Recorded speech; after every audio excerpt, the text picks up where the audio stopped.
Danes je mednarodni dan carine in v času, ko so domači in svetovni mediji spet polni vsebino o carini, smo pred naš mikrofon povabili koga drugega kot carinika. Carinika, ki dela na mednarodnem letališču Brnik, carinika, ki svoje delo srčno opravlja že 36 let.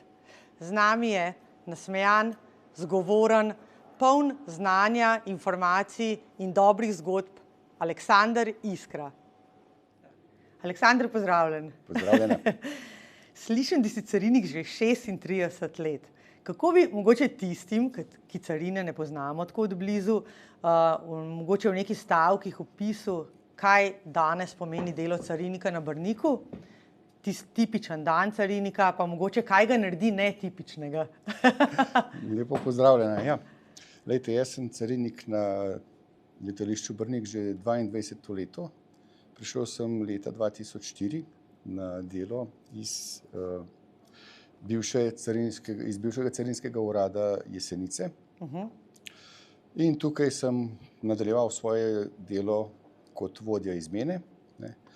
In nekako delovni dan začnemo s preverjanjem oziroma prebiranjem e-mailov, prebiranjem novic na Maxu. Če je pa že slučajno kakšen avion v pristanku oziroma da pristane in so potniki že v prihodu, potem pa takoj nemudoma pristopimo k kontroli blaga, ki ga potniki prevažajo s seboj.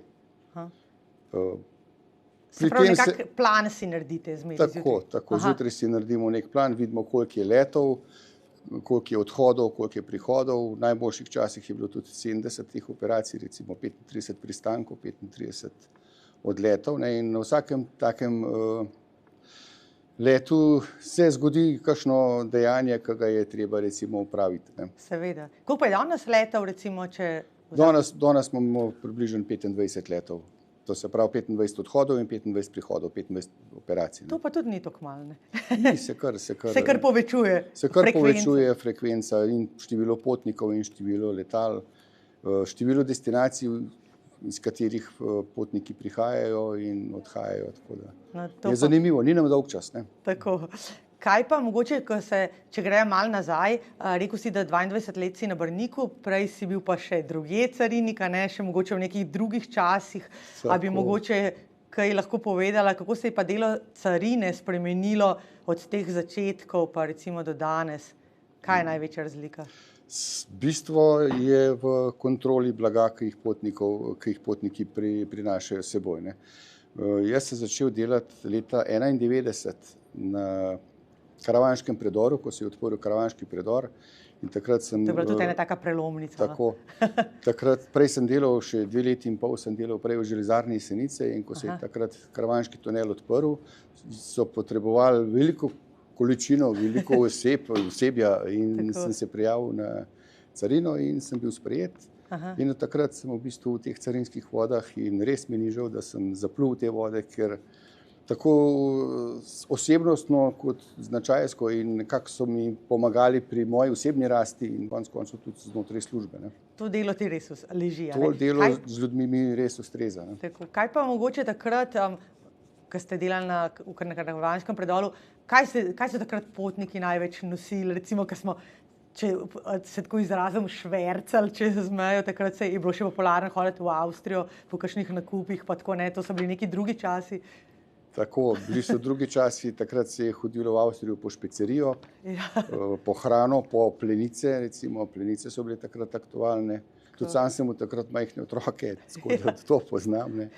Potem so čez Italijo so se vozile usnjene jakne, to je bilo vse treba pač poravnati carinske dajatve, ker recimo ta oprostitev carinska je bila takrat res minimalna.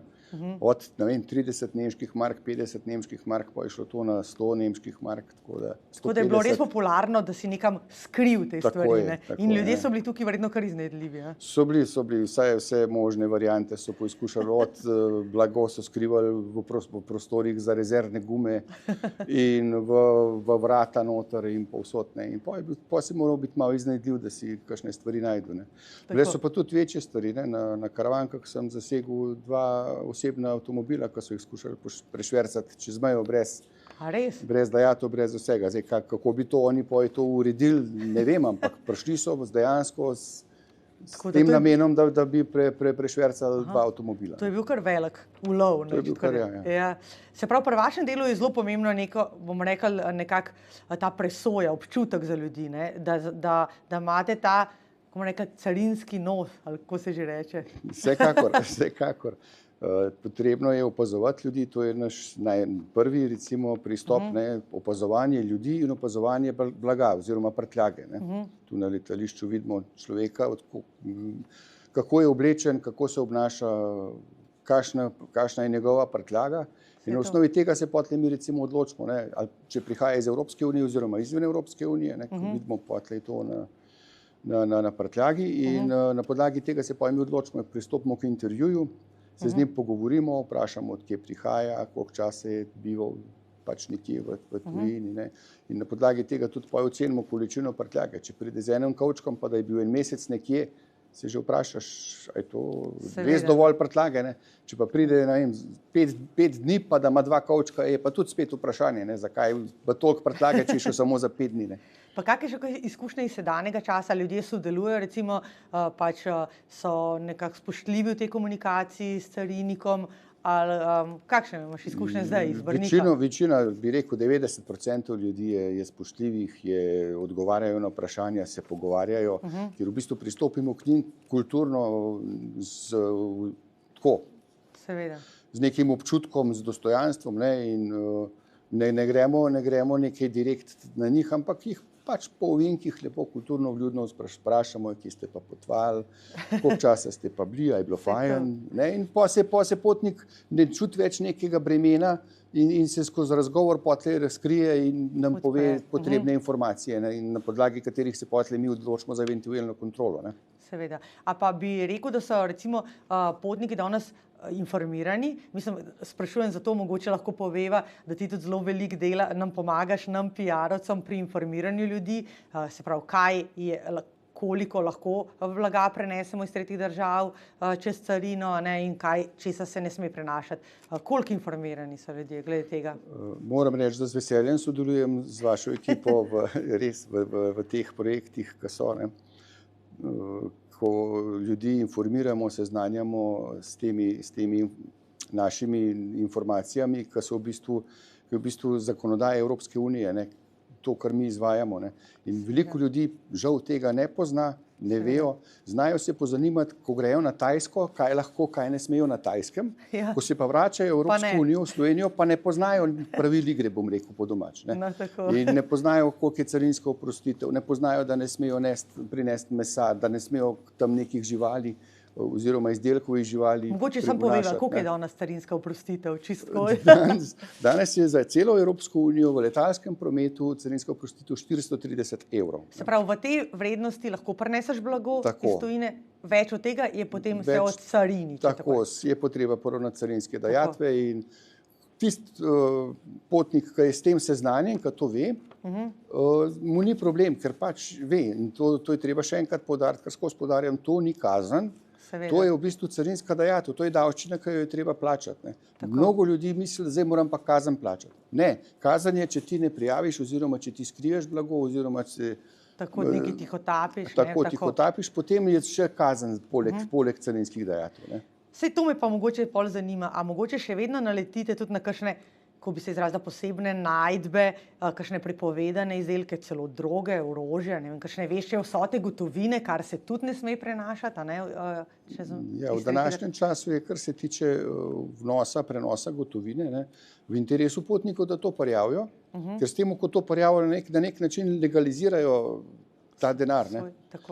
To je bilo predvsem, ko je Švica zamenjala te apoene švicarske in so imele stare mame to v nogavicah spravljenih, ne vem, 50 000 švicarskih frankov, največ jih je bilo 300 000 švicarskih frankov, ki so iznesli ven iz Slovenije v Švico in tam zamenjala apoene in jih prinesla tudi nazaj noter.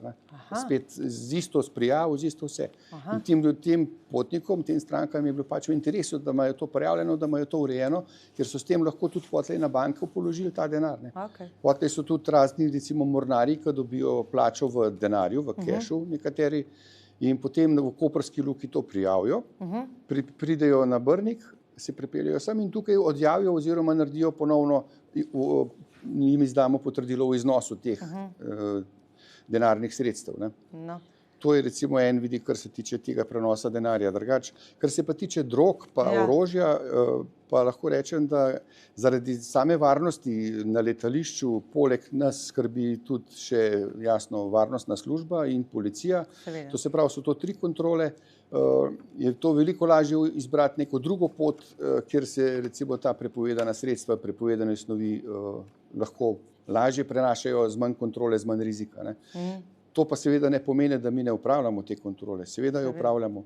Tudi službenega psa imamo, ki prevoha te kovčke in ta naš vodnik Aleš, vodnik psa je zelo, zelo v redu sodelavci in z njemu zelo radi sodelujemo, ko pridejo tukaj. Pa še zmeri kaj najdemo, mislim, kakšne mogoče cigarete, kaj tazga neprijavljeno? Seveda, cigareto je To je vedno trošarinsko blago, se vedno je iskana roba, iskano blago.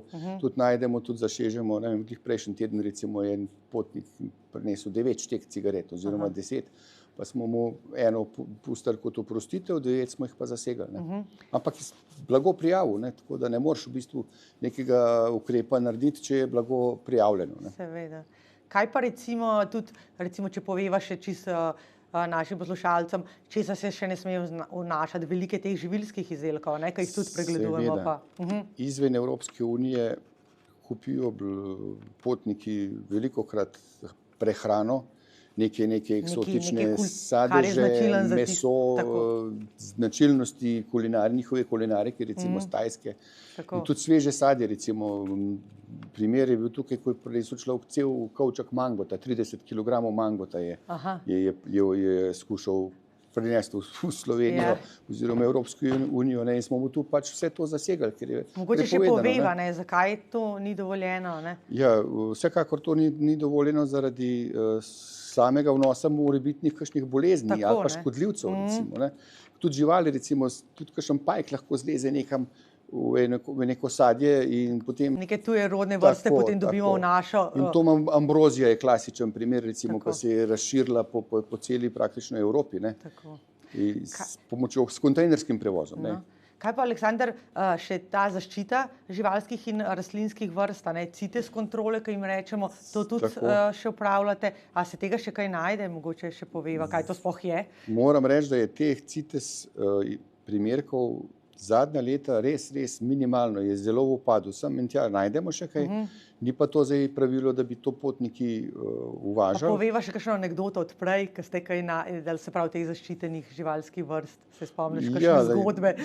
Spomnim se recimo, ko je prinesel potnik kožo volka skupaj z glavo iz Boste, ne, in ga je prinesel še krvavega v vrečki in večji vreči, ne, in ko smo mi to videli, smo bili zgroženi, res to ne moreš verjeti. Še danes ga imamo, ne? Tako, še danes ga imamo. Primer v bistvu ustrojene kože, ko razlagamo to pač po raznih sejmih, česa ne prinaša. Česa ne prinaša.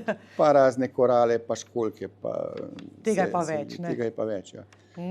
Zdaj recimo v zadnjem času tudi opažamo, da carina spet nekako pridobiva na pomenu, ali kako bi rekla, vsaj veliko se govori o tem, ne vem, po zaslugi nekih mednarodnih okoliščin, tudi ameriškega predsednika, pa me zanima, a se to kaj pozna pri vašem delu, da je to spet malo bolj popularno, ker nekaj časa se je tako zdelo, da carine sploh več nimamo, ne, v Sloveniji. Ja, dejansko je carina spet postala znana v medijih in nasplošno, ravno zaradi Trumpa, ne, in njegovih carin, kako bo on to zdaj vse v carinu. Ampak to v bistvu ne vpliva na naše delo, ker mi izvajamo zakonodaje Evropske unije in zakon je zakon. Zakon je za vse enak. In ne glede na to, a je to Trump, a je to kdorkoli drug, mi to izvajamo, kar pač je zakonsko določeno. Ne. Tukaj ni sprememb in vse gre normalno naprej. Vse gre normalno naprej, brez nekih velikih sprememb. Mogoče lahko, če lahko rečem, tvoja kariera se tudi počasi približuje nekako koncu, a ne? In mogoče, če potegneš črto, kaj bi rekel, kaj ti je dala ta delo carinika, tako strokovno kot osebnostno? Ja, lahko rečem, da ko sem prišel na carino kot 25 let star fant, sem bil zelo nesamozavesten, malo še celo mogoče boječ. Takrat sem si glih ustvaril praktično tudi družino in pridem čisto v novo okolje, v novo službo. Ne. In res mi je pomagala carinska služba in delo z ljudmi nekako zgraditi mojo osebnost, da sem postal bolj prepričan vase, da sem postal recimo strokoven, vključno z usposabljanji, ki smo jih imeli, tako da dobiš neko notranjo moč. Lepo je to slišati. Tako da jaz sem res zadovoljen in sem vesel, da sem stopil v te carinske vrste in da že toliko let opravljam to delo. To je pa res lepo slišati. Se pravi, ne bi zamenil svoje službe. Za nič na svetu ne bi zamenil mojo službo, sploh ne. Teh zadnje 2 leti, ko še imam do penzije. Ampak mogoče, kaj bi pa rekel kakšnim mlajšim sodelavcem ali pa nasplošno ljudem, ki mogoče zdaj razmišljajo o svoji karieri, a se je vredno odločiti tudi za delo carinika? Je to še poklic, ki bi ga priporočil? Seveda, kdor ima željo delati z ljudmi, kdor zna delati z ljudmi, kdor ima rad dinamičen delovnik, Ker vi ste že kar malo tudi detektivi, a ne, malo psihologi, cariniki, vsega malo. Veliko moraš biti psihologa, veliko moraš poznati ljudi, obnašanje ljudi, da lahko recimo izvedeš kontrolo oziroma se odločiš. Lahko narediš 10 kontrol, pa ne bo nič, če ti ne poznaš pravil igre. Če ti ne poznaš človeka pravega, za tega sem se odločil, pa veš, zakaj si se odločil, zaradi tega, pa tega, pa tega. Ne. Vredno so neki tudi izkušnje, ne? Tako. Izkušnje so ogromno, ne. Je pa tudi nekaj, pa tudi teorija, ne. Ampak izkušnja ti daje največ. No. Seveda. Tista teorija je bolj za podlago, ne, da sploh osnova, pa naprej pa praksa. Dinamičen delovnik je pa tako, delamo v turnusu po 12 ur, kar meni osebno zelo odgovarja. Si lahko mogoče potem nekako drugače planiraš stvari? Si recimo v četrtek prost, ko ste vsi ostali v službah in greš v četrtek smučati na Krvavec, kjer ni gužve. Primer, recimo. To je fajn, ja. Si pa kdaj pol celo nedeljo v službi, ne? Si pa pač nedeljo v službi, ampak takrat je itak gužva, tako da ne moreš. Tako, kako se pa navadiš na te nočne izmene pa to? Ne vem, sprva je bilo mogoče malo težje, ampak potlej, ko prideš v nek ritem, ko se navadiš tega ritma, pa ni nobenega problema. Ne. Ko prideš iz službe, grejo ostali v službo, ti greš spat, se zbudiš, pridejo ostali iz službe, otroci iz vrtca, šole in ste družina normalno naprej. In si takrat prost, pa še naslednji dan prost. Se prav malo drugačna organizacija ostala. Drugačna organizacija, se prilagodiš v sistem, družina se prilagodi. Recimo, naučiš se kuhati, ne boš čakal žena, da pride iz službe in ti skuha, pač sam skuhaš in narediš kosilo. Evo, zanimivo. Kako pa je delati tukaj zdaj na Brniku, ko se je ta letališče tudi tako posodobil? Se to občuti, so boljši pogoji za delo? Vsekakor. Recimo, ko smo prišli na začetek moje kariere, si uporabljal samo v bistvu oči in roke in si brskal. Zdaj pa imamo skener, ne? Tako, kakšen izvijač si mogoče uporabil, da si kakšno stranico odprl, pogledal, če je kaj noter. Ne. Zdaj imamo pa v bistvu res rentgensko napravo, skener in tudi te Raman recimo za odkrivanje prepovedanih substanc in podobno, tako da je res. Tako da se tudi iz tega vidika gre v bistvu nekako tehnologija naprej. Tako za potnike, konec koncev, kot tudi za nas. Ne. Se pravi, varnost je itak na prvem mestu. Tako. Recimo potnikov, ko vidimo tukaj slike, recimo, se lažje odločimo, pa bomo pregledali kakšen kovček, recimo, ko je, rečemo, prazen ali pa ko je nekaj noter. Ne. In da ne zadržujemo potnikov, bi rekel, brez veze, ne, se pač nam to res olajša delo. Ne. Super. Aleksandar, veliko sem povedala, sem še kaj pozabila. No pa povejva še kakšno zanimivo anekdoto, ko se ti v vseh teh letih zgodila, tako da bo zanimivo za poslušalce. Ja, skoraj vsak mesec je kakšen tak dogodek zanimiv zgodi. Ne. Mogoče kar bi izpostavil. Lansko leto se je zgodilo, da je prišel slovenski državljan na delo v Združenih državah, se je vrnil v Evropo, v Slovenijo na dopust skupaj s svojo partnerko in to za dalj časa. In ko sta prispela v München... A ona je bila pa iz Amerike? Ona je bila pa Američanka. Aha. Ja. In ona ni imela ustrezne vize oziroma bi ostala dalj časa, kot je viza bila izdana in so jo nemški obmejni organi so ji zavrnili vstop. In so jo poslali nazaj v Združene države. In on je prišel sem s kužem na naš mejen prehod, kuža so gor sprostili, ker je bil v tranzitu, ga niso upravljali kontrole. Tu smo pa ugotovili, da pa kuža ne izpolnjuje pogojev za vstop v Evropsko unijo oziroma Slovenijo. In smo mu tukaj začasno še psa zadržali, dokler ni pridobil vseh ustreznih dokumentov. Tako da je prišel gospod brez žene in brez psa. Brez žene in brez psa je vstopil v Slovenijo. Ampak, Aleksandar, čisto praktično. Pa kaj se zgodi pol recimo s takim kužkom, ki ga pol morate zadržati? Kam to gre? Ta kuža gre ponavadi v zavetišče, kjer ga primerno oskrbijo in počaka potem v tem zavetišču za dokumentacijo, če pa se te dokumentacije ne da pridobiti, pa ponavadi potem lastnik tega kuža odpelje potem ven izven Evropske unije. Nazaj od tam, kaj je prišel. Ja. Pa je tega veliko, mislim, ljudje še pripeljejo žive živali, recimo z avionom. Ravno danes imamo tak primer, ko imamo zadržanega kuža tu pač na letališču, v BIP prostoru, kjer je v veterinarskem prostoru, je vstopil brez ustrezne dokumentacije in danes zvečer se vrača nazaj prek Istanbula od tja, kamor je prišel. Ne izpolni pogojev, ja. In tega je se prav kar veliko. Vse zgodi.